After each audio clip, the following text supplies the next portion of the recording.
membaca alhamdulillah ataupun selesai dari sesuatu pekerjaan, jangan lupa mengucapkan alhamdulillah.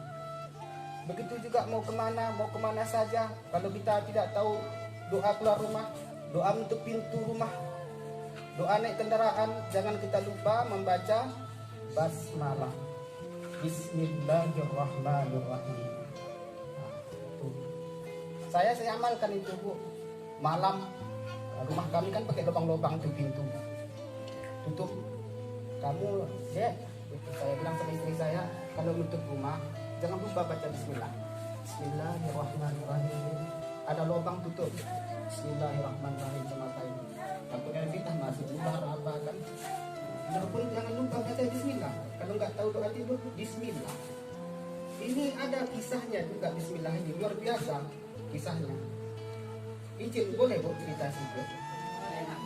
Nanti kelamaan. Alhamdulillah. Nah, jadi kita ceritakan sedikit tentang keutamaan bismillah ini. Banyak ceritanya ini. Ada ceritanya seorang istri yang soleh. Kesolehannya ini segala sesuatunya dia selalu baca bismillah. Mau apa saja, sehingga suaminya jadi apa namanya itu, jadi benci. Apa sikit bismillah, apa sikit bismillah. Mau bilang suamimu buka iklamu ya, itu pesan suamimu. Iya ini soleha, apa disuruh suaminya. Begitu dibuka iklamu, bismillahirrahmanirrahim, rupanya emas. Apa kata anak ini? Wahai ibuku sayang, antarkan saya mengaji di sana, Bu. Saya ingin di situ ngaji, Bu. Apa kata ibunya? Mamanya, jangan nak. Kita makan aja susah nak. Pendek ceritanya, datang gurunya, jangan gini, saking marahnya gurunya. Bismillahirrahmanirrahim. Meerah-erah mikepe konatu irah. Saking marahnya guru ini. Maksudnya, mau kemana kamu? Nak, mau ngapain aja nak? Mau ngapain aja, jangan lupa baca bismillah. Mau kemana saja kamu jangan lupa baca bismillah. Saking emosinya gurunya ini. Karena anak ini betah kali belajar. Maksudnya kemanapun kamu si anak ini, jangan lupa baca bismillah. Nah, pendek ceritanya, anak ini pun hafal. Udah siap hafal, udah pulang nak, pulang, udah kami tamat. Udah tamat kata gurunya, pulang. Sampai ke rumah, datangilah mamanya, udah lama nggak jumpa-jumpa. Mak, oh mak, aku udah pulang mak. Datang mamanya, datanglah rangkul anaknya ini. Rindu kali dah lama nggak jumpa. Anak ini udah besar, kayak anak kita ke pesantren kan, tamat SD di sana 7 tahun sampai ini udah jadi anak apa? Anak lajang, anak buhana, belum lah anak. Datang anak ini, datang mamanya, nak, apa juga ajarkan gurumu nak. Datang anak ini bilang, ini mak ajarkan guruku mak. Apa nak?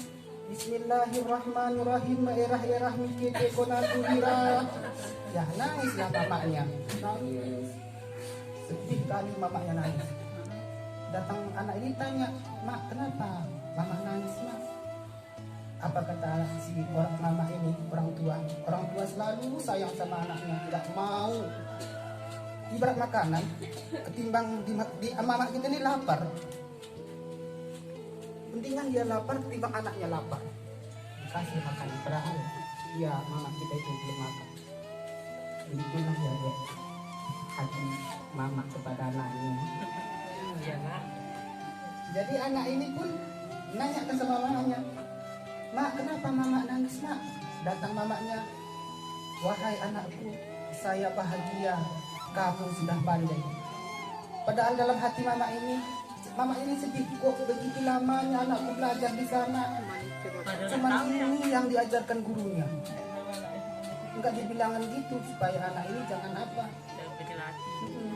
Jangan berkecil hati.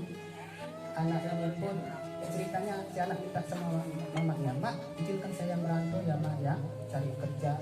Jadi izinkan mamanya ke sana. Tiba-tiba di tengah perjalanan, apa yang terjadi? Bersuaralah si hantuama ini, setan turu. Apa kata setan ini? Datang anak ini saking sakitnya. Bismillahirrahmanirrahim. Merah-merah mikebe konatu irah kata anak ini. Bawa aja bahasa daerah.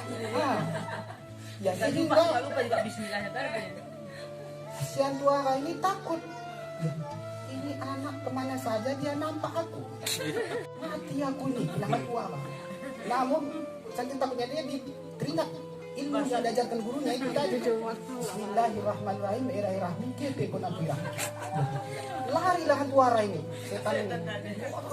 Sama pohon betumbangan. Saking kuatnya dia lari masih terdengar suara anak tadi. Bismillahirrahmanirrahim. Merah-merah mikebe konatu irah. Sehingga nggak dengarnya lagi suara anak ini, jauh dah kemana. Nah sampai di situ dilihatlah di rumah si Hatuara ini ada situ harta karun. Nah itulah kalau bahasa Bali emas dibawa pulang. Nggak jadi lagi ke negeri sana, udah ada emas bawa pulang. Akhirnya kaya terkenal sehingga sampailah cerita ini kepada gurunya. Iya. Kok si Alif itu ini si Alif cerita ini pernah saya bikin sama santri saya waktu cerita Islami Festival Anak Soleh tahun 2016 yang lalu, dapat juara 2. Alhamdulillah. Alif, kenapa kamu bisa kaya seperti ini? Datang si Alif tadi. Berkat ilmumu guru, berkat ilmu yang ajarkan guru saya seperti ini. Apa rupanya dalam gurunya? Bismillah. Bismillahirrahmanirrahim. Merah-merah mikebe kopira. Dalam hati guru ini astagfirullah, ini salahnya. Oh, bisa seperti ini kata gurunya. Namun diungkit lagi, dari mana kamu dapat harta? Kenapa kamu bisa kaya seperti ini? Akhirnya diceritakan. Saya melewati hutan sana guru. Di sana ada apa suara apa untuk besar kali. Saya takutnya aku teringat aku ilmu yang diajarkan guru itu saya baca. Akhirnya sih apa tadi pipi. Di situ banyak emas guru. Ya, guru ini itu saking apa? Wah, betul lah kamu ada. Banyak itu emas. Banyak guru. Masih ketinggalan banyak kali. Percayalah sang guru kan. Pikir dia. Kalau begitu kaya gue ini kata gitu. Setan apa tuh? Saya doa apapun hafal katanya. Dalam hati guru ini walaupun gak diungkapkan kan Allah Maha tahu. Tok kata hati kita Allah udah tahu. Malaikat kiraman katibin mana dia tahu itu? Belum dicatatnya. Begitu kita kerjakan baru dicatat. Kiraman rakit ya, rakit mencatat amal perbuatan kebaikan manusia. Pada hari ini kolam, nah ini baru dicatat kalau udah dikerjakan.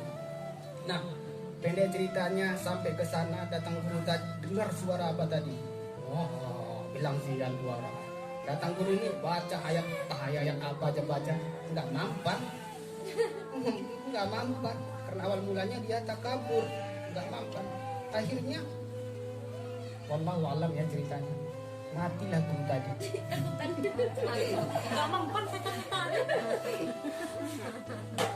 Mati guru tadi dimakan si setan buaya tadi.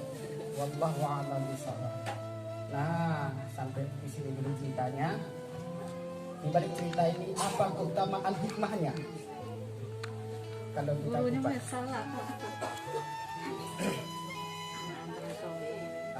Jadi keutamaan. Yakin. Saya yakin salah satunya alhamdulillah Ustaz Fahri ya. Saya belum nyapa Ustaz tadi. Udah belok-belok tadi kami dah Bu. Rupanya jalan itu di apa? Iya, tadi di semen. Ke sana kami dulu tadi nggak bisa. Gunung nggak bisa. Muter lagi ke sana. Akhirnya belok ke sini lagi. Capek kali. Nah, pendek ceritanya, hikmah cerita ini adalah wahai ibu-ibu kami yang dimuliakan Allah.